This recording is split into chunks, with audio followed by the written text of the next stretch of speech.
Hi guys! So for today's welding guys, ito yung ating weldingin ngayon. Ayan. So 2G position.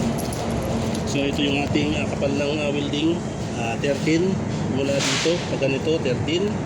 And then dito 7 and the rest is 6. Doon sa kabila, ganoon naman tulad dito. So dito 5 lang. So napakadali lang to guys kasi 2 lang to. Ang medyo mahirap lang dito kasi napakababa. Medyo mas pansan po. Pero okay lang yan. So yan ang titira natin ngayon guys. So samahan niyo ko guys. So ito nga pala guys yung aking ginagamit na voltahe. Ayan, 24.9. And then ang aking wire speed ay 11.8.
Ito guys, sample. Ayan. So root pass pa lang yan. And then lalagyan pa natin yan ng 2 layer para sa 6 mili, maliit lang. din sa S7 meron din. So fast forward natin guys. Ito guys, nahinang natin. Ayan, 6 mili dito. Ginawa kong 3 layer para sa 7.